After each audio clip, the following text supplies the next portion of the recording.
शुरुआत में हम जय को देखते हैं जो नीना से लड़ रहा था और बोलता है, मुझे तुमसे उम्मीद नहीं थी कि तुम हमारी डिवोर्स की बात मेरी ग्रैंडमा को बता दोगी।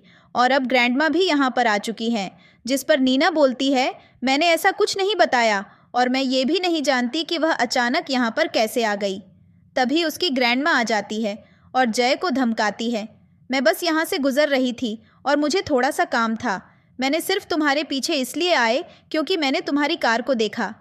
जिस पर जय बोलता है, मुझे अब इसमें कोई भी इंटरेस्ट नहीं है, मैं इससे परेशान हो चुका हूँ।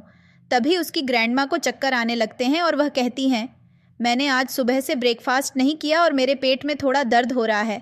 जिस पर जय बोलता है, चलो कहीं जाकर ब्रेकफास्ट कर लेते हैं। जिस पर उसकी ग्रैंडमा बोलती है, बाहर का खाना हेल्थ के लिए अच्छा नहीं होता, मुझे घर का खाना पसंद है। और वह नीना को लेकर वहाँ से चली जाती है। इसके बाद भी तीनों घर पर आ जाते हैं, जहाँ पर नीना ग्रैंडमा से बोलती है, क्या मैं आपके लिए कुछ बना सकती हूँ जिससे आपके पेट को आराम मिले। जिस पर उसकी ग्रैंडमा बोलती है, मुझे बहुत अच्छा लगा तुमने मुझसे पूछा और तुम बहुत अच्छी हो। और जय की तरफ देखकर बोलती है, आदमी हमेशा यूजलेस होते हैं। ये 25 साल का हो गया है और इसको वाइफ का ख्याल कैसे रखते हैं अब तक समझ नहीं आया है। जब मैं तुम्हारी उम्र की थी तुम्हारे ग्रैंडफादर मेरा बहुत ख्याल रखते थे।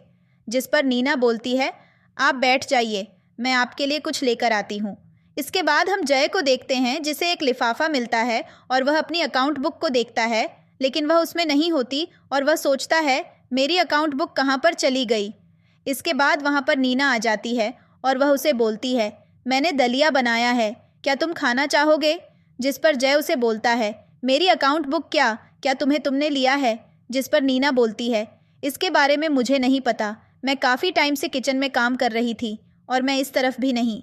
जिस पर वह गुस्से होकर वहाँ से चला जाता है। इसके बाद वह अपने रूम से बाहर आता है और अपनी ग्रैंडमा के पास जाकर पूछता है, क्या आपने मेरी अकाउंट बुक को देखा है।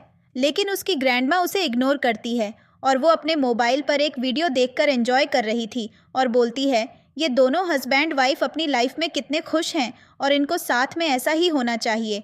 जिस पर जय अपनी ग्रैंडमा से दोबारा पूछता है, अगर आपने उसे देखा है तो आप मुझे बता दीजिए। मैं बस अपने रूम से वॉशरूम के लिए ही गया था, लेकिन वो बुक इतने में ही वहाँ से गायब हो गई।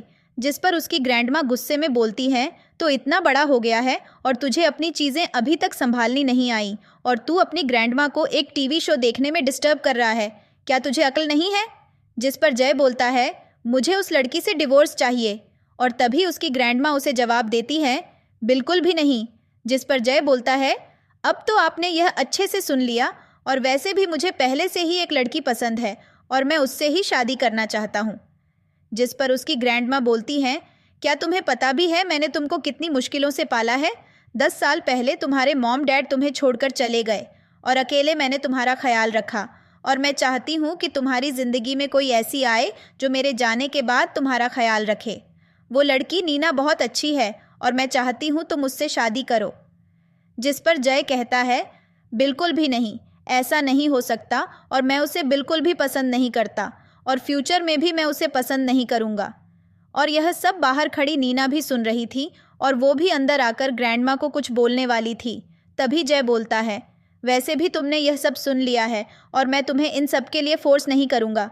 जल्दी से तुम मुझे डिवोर्स दे दो और मैं नहीं चाहता कोई मेरे साथ पूरी लाइफ रहे जिसे मैं पसंद नहीं करता। जिस पर नीना बोलती है, मैं भी तुमसे वादा करती हूँ अब तुम्हारे सामने कभी नहीं आऊँगी। जिस पर उसकी ग्रैंडमा बोलती है, क्या तुम्हें अक्ल नहीं है, एक लड़की को तुम ऐसे ट्रीट करोगे और यह सब करके तुम फ्यूचर में ज़रूर पछताओगे।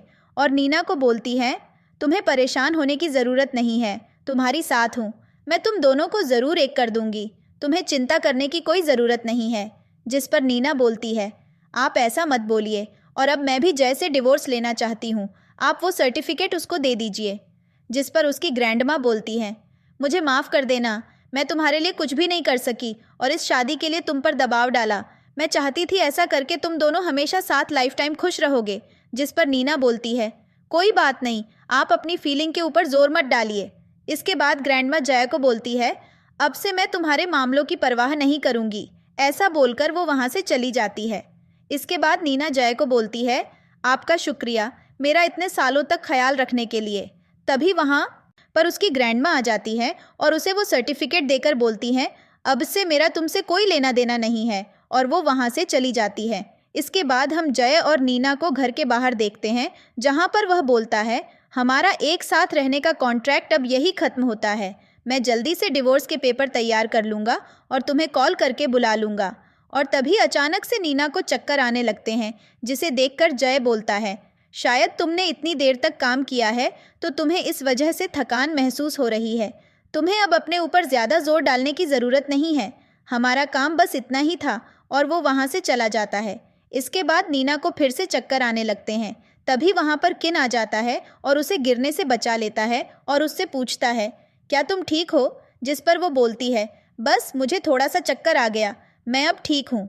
तभी हम एक आदमी को देखते हैं जो इन दोनों की फ़ोटो ले लेता है। ऐसे पूछता है, तुम यहाँ पर किस लिए हो? क्या तुम शादी करने के लिए आई हो? जिस पर नीना बोलती है, मेरा एक डिवोर्स का अपॉइंटमेंट था जो पूरा हो गया है। अब मुझे चलना चाहिए, मेरी दोस्त मेरा इंतज़ार कर रही होगी। जिस पर किन बोलता है, तुम्हारी हेल्थ ठीक नहीं है, तुम्हें एक बार हॉस्पिटल में चेकअप करवाना चाहिए। जिसके बाद नीना वहाँ से चली जाती है। किन कुछ फ़ोटो निकाल कर देखता है जो नीना की फ़ोटो होती हैं और बोलता है, क्या कोइंसिडेंस है, मेरे डैड ने जिससे शादी करने के लिए बोला था वो लड़की अभी मेरे सामने थी। इसके बाद हम जय को उसके ऑफिस में देखते हैं, जहां पर वोंग उसके लिए हर्बल टी लेकर उसे देती है और वो टेबल पर रखी उसकी डिवोर्स सर्टिफिकेट देख लेती है और उससे पूछती है, क्या आपका डिवोर्स हो चुका है? और वो जैसे ही उठने की कोशिश करती है वो गिरने लग जाती है। जिस पर जय उसे संभालने की कोशिश करता है और वो उसके ऊपर ही गिर जाती है। तभी वहाँ पर उसका मैनेजर और नीना भी आ जाती हैं और यह सब देख लेते हैं और तभी वे दोनों उन्हें ऐसे देखकर जल्दी से वहाँ से निकल जाते हैं। और जय जल्दी से वांग को उसकी चेयर पर बिठा देता है और बोलता है, तुम थोड़ा अपना ध्यान रखा करो। जिस पर वांग बोलती है, मेरे डॉक्टर ने मुझे बताया है मेरे पैर जल्दी ही ठीक हो जाएंगे और मैं जल्दी से चलने लग जाऊंगी। जिस पर जय बोलता है, अच्छी बात है तो बताओ, मैं तुम्हारे लिए क्या कर सकता हूँ? जिस पर वांग बोलती है, अगर मेरे पैर जल्दी से हील हो गए, क्या तुम मुझसे एक प्रॉमिस करोगे? लेकिन मैं वह अभी नहीं बता सकती और मैं वादा करती हूँ तुमको परेशानी में भी नहीं डालूंगी।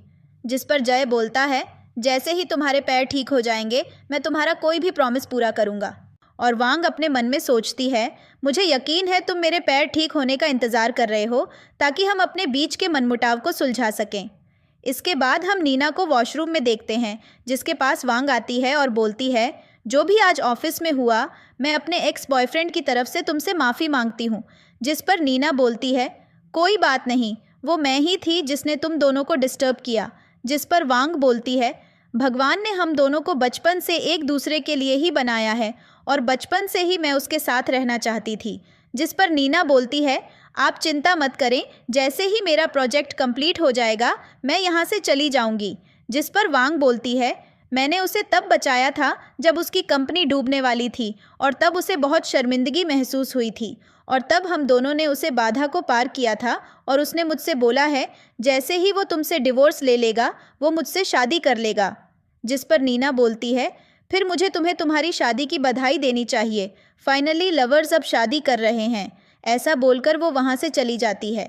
इसके बाद नीना कंपनी के सभी एम्प्लॉयज़ को अपनी प्रेजेंटेशन दिखाती है जो सभी को पसंद आती है और वे उसे अच्छे काम की बधाई देते हैं।